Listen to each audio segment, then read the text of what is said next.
This is the John Brown Alliance, where we don't fear, we fight. We don't clock out. We know the assignment.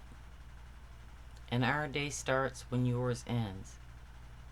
I'm here again tonight because I was told the other day by some obvious domestic terrorist to keep exposing myself, that I'd be found out.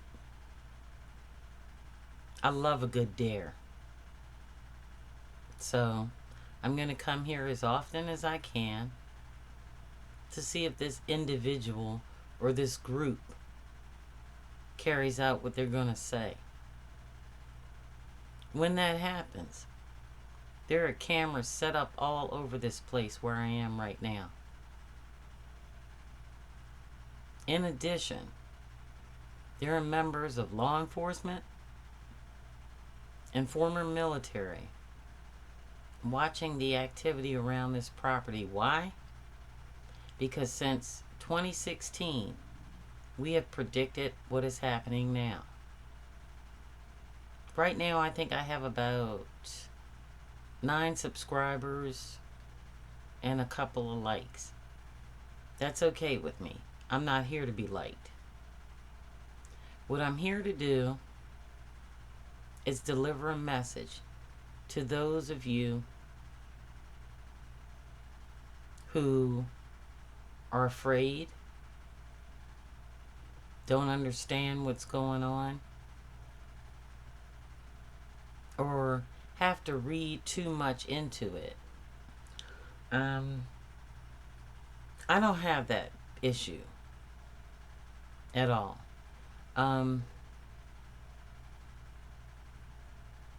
I have a particular problem with what transpired this past week. You're not going to find me posting clickbait about Charlie Kirk or having fake emotions about generations later people thinking they're entitled to my body, my rights, and my words, and to silence them. You're not going to find that here. That is not in me at all. So I have a problem with individuals who voted for that, whatever that bill was, to canonize Charlie Kirk. And I don't know how many Democrats voted for that, but people from my state did. People that I admire, that know their history and know better, and still they did it. That I do not understand. But the difference between me and our elected Democratic officials and scared people throughout the United States is that I never have and never will beg for any profit. I will never beg for my life, because this life was given to me by people more powerful than you. And it wasn't your God, your Jesus. It was 2 people that came together that made me. Those people happened to produce someone that was not white. That is not my crime or theirs. Nor is it my obligation to ignore my generational memory and sit here in the year 2025 and apologize to white people for a white man that killed their white Jesus of the moment.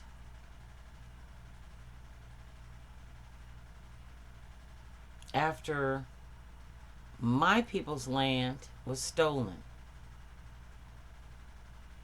And black people and my family were enslaved since the inception of this country.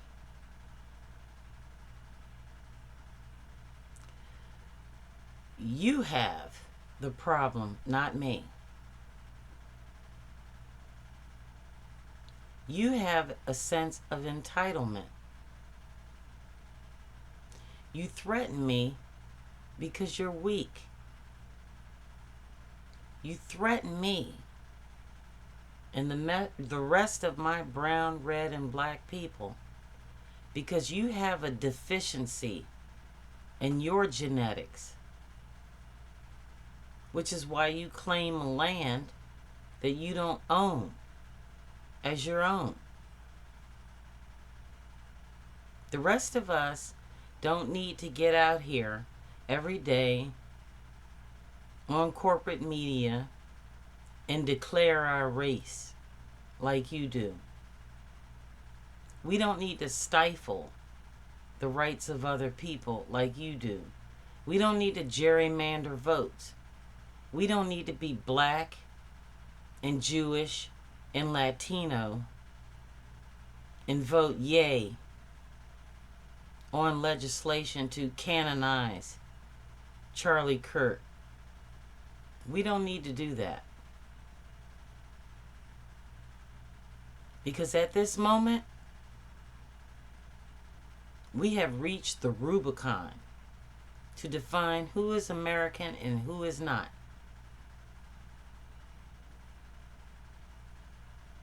And in that realization, we know after the past few days, voting with our dollars, canceling subscriptions, demonstrations on the street with thousands of people, organizations like Veterans Against Fascism, we know that we have the power and not you.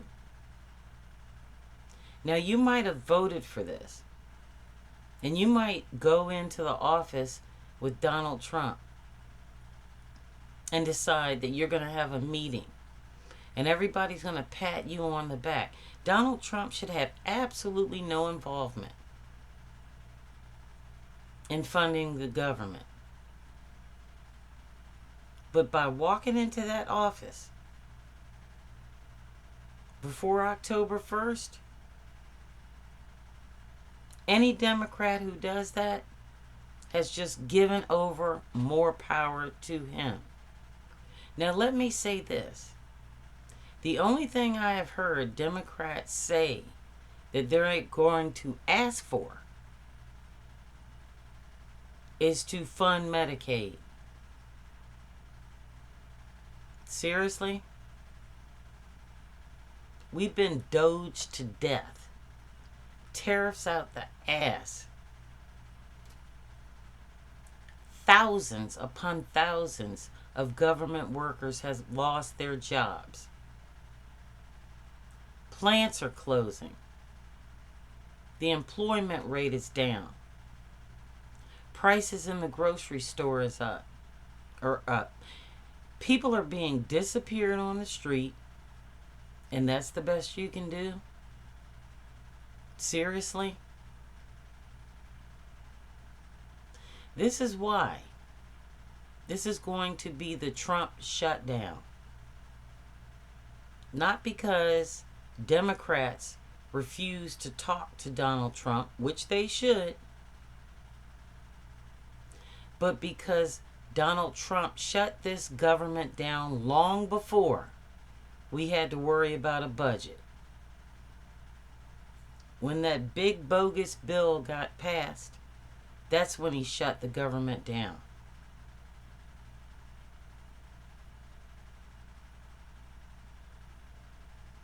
That's when that happened. When Elon Musk and Doge went in there and raped the American public of their personal information, that's when the government got shut down. The government got shut down when red states started gerrymandering elections against the interests of their own people, who won't find out how they got fucked over and lied to by Donald Trump until after January 1 of next year. The OKIE started when 1,600 January 6 protesters, killers of police officers, agents of brutality, and enemies of the state were pardoned by Donald Trump. The government shutdown happened when, instead of releasing the Epstein files, we ignored the potential of thousands of women in the United States of America and abroad to expose a worldwide human trafficking ring. The government shutdown happened when podcasters, instead of qualified individuals, were put in charge of the most crucial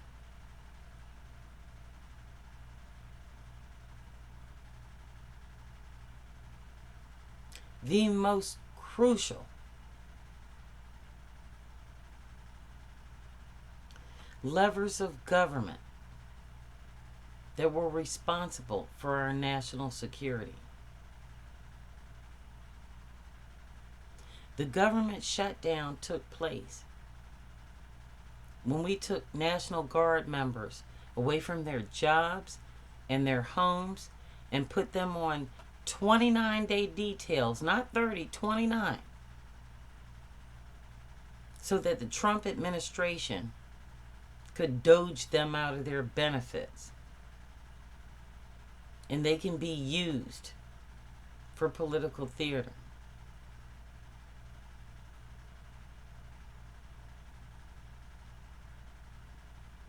The government got shut down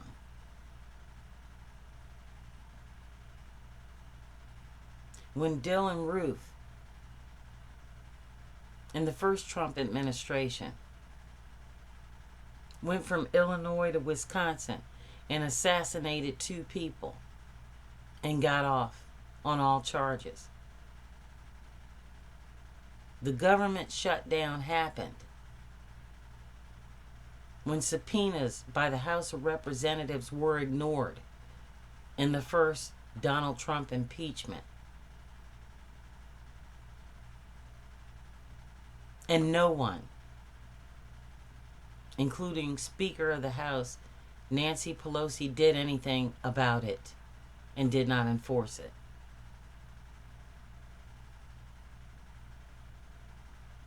The government shutdown happened when Merrick Garland sat for 2 years as head of the Department of Justice and did absolutely nothing to stop Donald Trump from repeating this shit again along with the grift. And then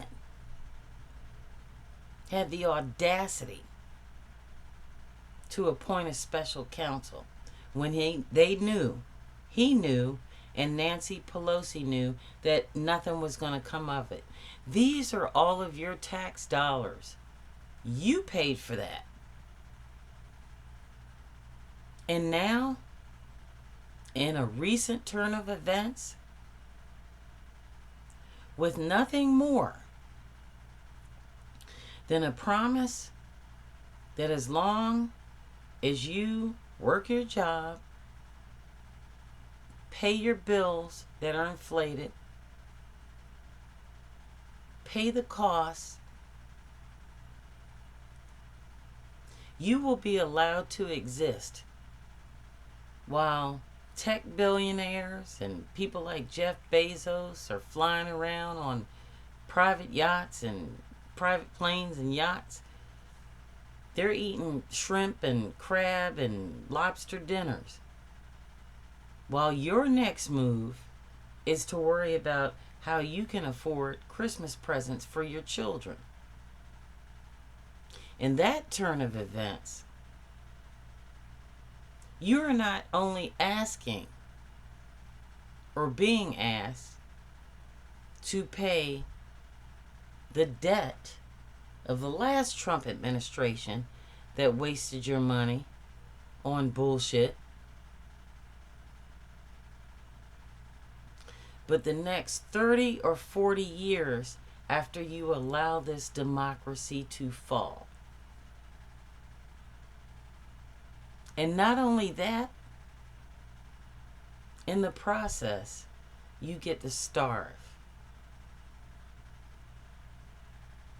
The average American on the street is not going to get Willie Nelson out there to do a benefit concert like he did for Farm Aid. They only do that for white people. So, I don't know what the rest of you have planned.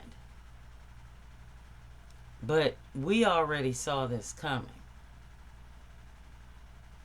But your future, as you sit there right now, and everybody wants to do clickbait, throw stones at me, or join the rest of the black Democrats and decide that they're gonna, I don't know, do a little feel good, vote for the OKIE, thinking it doesn't matter. It does matter. Your ancestors are watching you. But I digress. I'm going to tell you a little story. Way back in the 1980s, when I was real young and didn't know shit, we were selling something door to door around here to the neighbors because you could do that back then. So I knock on this one door, about 4 doors down from where I live, and the woman, I tell her what I'm selling, and she says, well, I don't want what you're selling right now, but I'd like to order something. So I said, okay. And my family had that business, and they made these things, so I intended to take her request. So I don't know, 10 years old, 11 years old. So I walk in the house, and she offers me a cup of tea, and we sit down, and the whole time I'm telling her, hey, look, I need to take this order, I gotta go. And she tells me, just please give me a little time. And I knew if I sat in that woman's kitchen, my mom was going to be freaking out, wondering where I'm at, because none of my brothers and sisters knew I went into that house. So I took the cup of tea, and I sat there. And she told me her name, and a little bit about her, you know, how old she was and whatnot. And we just talked, you know. There were some lemon cookies on the table on a saucer, and, you know, I was all excited. I was a kid. I was getting cookies, and Mom wouldn't know about it. So when I finished that last cookie,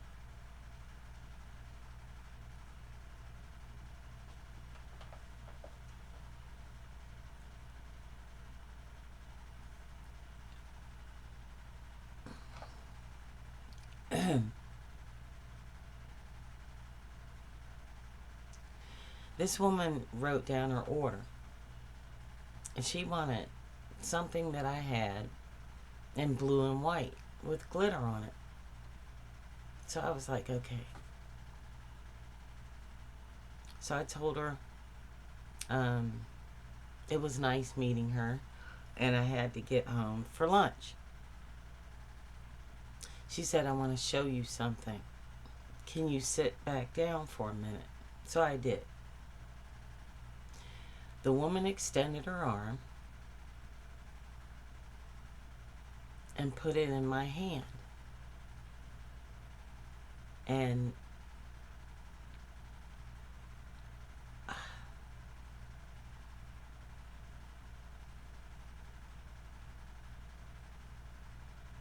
On the inside of her wrist was this thing. Looked like it was blue, and it was numbers. And I asked her what that was. And she said she got that when she was a child. And I said, why? I looked at my wrist and I said, I didn't have one of those. And she said,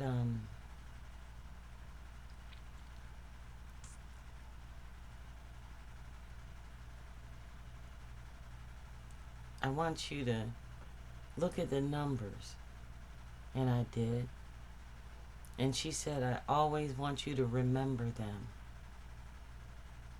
And I said, okay, you know. And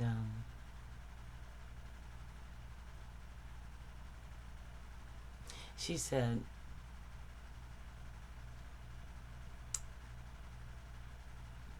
you understand that where you are, you don't look like a lot of people here. And I said, yeah, I do. You know, I go to school across the street. And she goes, not everyone is going to accept you.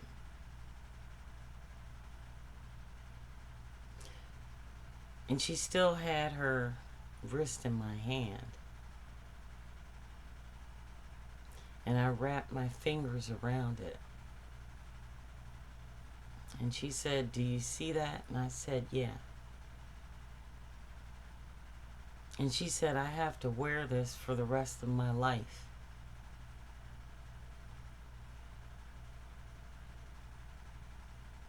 And this is what hate does.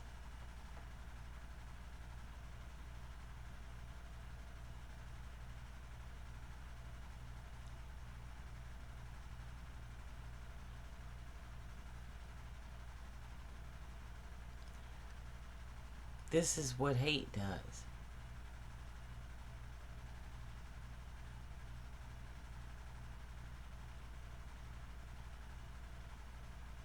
At 10 or 11 years old, what do you say to that except time for me to go home for lunch? So I got home and I told my mother what had happened. And my parents got to work right away to make this woman's order. About a week later, because we did this on Saturdays, my mom put the order together and she sent me back to that woman's house.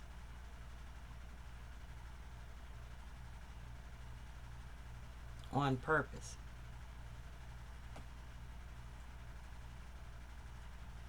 Because unlike me, my mother knew what she was talking about. So I went back there. We sat down for another cup of tea. This time there were more cookies on that plate. And she told me the whole story.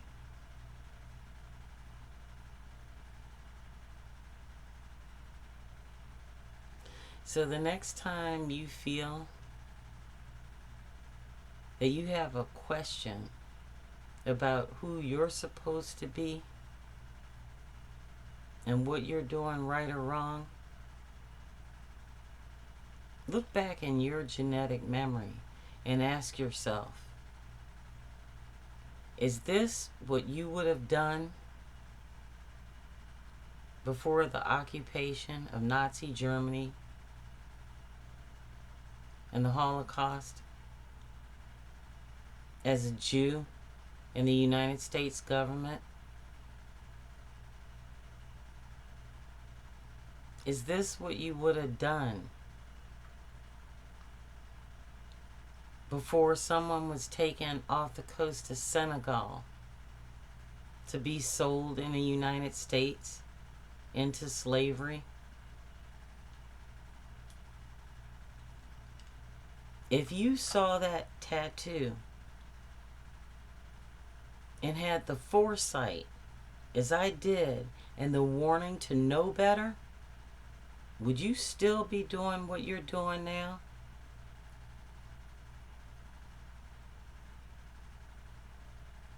And if you're white and feel entitled, why do you feel that those people are not entitled to any kind of emotion about what their generational memory is comprised of, and how you should or should not be accountable? Now, it's easy to continue to repeat the same behavior and the same entitlement. It's easy to do that, to chant a mantra, to call names, because that's all you're capable of. It's easy to do that. But it should be even easier for the rest of us to remember our history and how not to repeat it. That should be easier.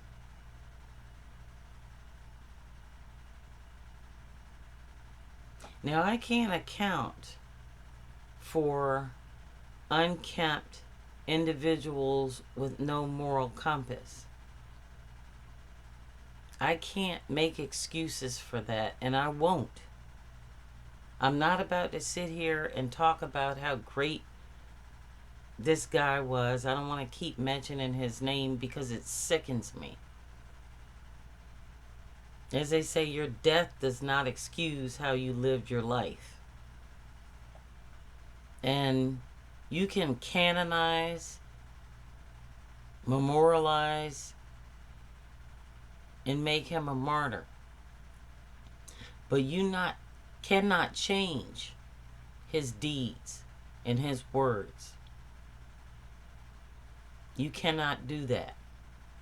And how they impacted people. How they made other people go out and commit crimes. And how now, even when you know the facts fall in another direction, you pin this on us. But that's okay. Because this isn't our first rodeo. I am not uncomfortable at all with having this conversation. I am not afraid. Because not only is it in my genetic memory to understand what you have done, to understand what those who bend the knee to you or compromise with you are doing to their own legacy. But it is also comfortable for me to move forward and do everything humanly possible to stop you.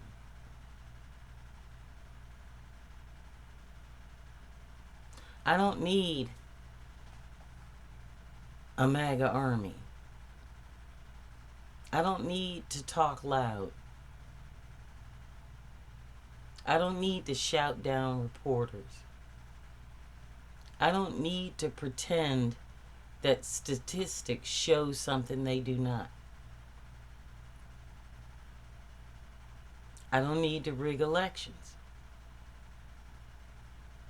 I don't need to put blonde bitches wagging their heads in people's faces and looking silly, not knowing their ass from a hole in the ground.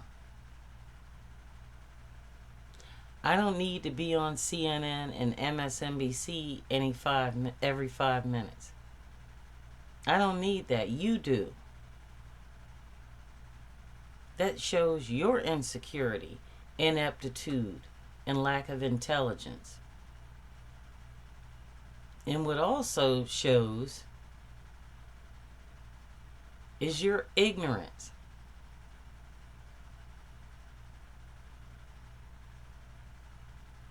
Your entitlement and your assumption that someone like me is stupid enough to fall for something like that. All of you. Now, I don't know what's going to become of the United States of America within the next couple of years, but there is one thing I do know. You never have and never will have agency over me or my ancestors. You never have or never will control my thoughts and my actions. You never have or never will cause harm to me or my family. You never have or never will annihilate or exterminate those who come after me. That will never happen. And as sure as I'm sitting here right now, somebody 50, 70, and 120 years ago had the same thoughts that I'm having right now. Their blood runs through my veins. The reason the United States of America exists is not because of white masters, black lynchings, the Ku Klux Klan, George Wallace, the killing of 3 men in Philadelphia, Mississippi.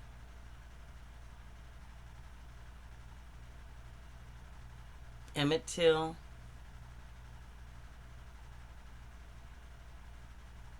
George Floyd,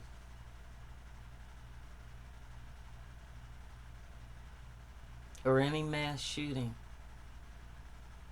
where a white man decides he's going to exterminate people of color.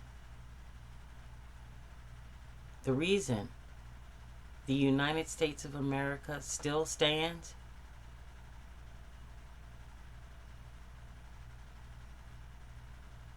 is because you are the weak.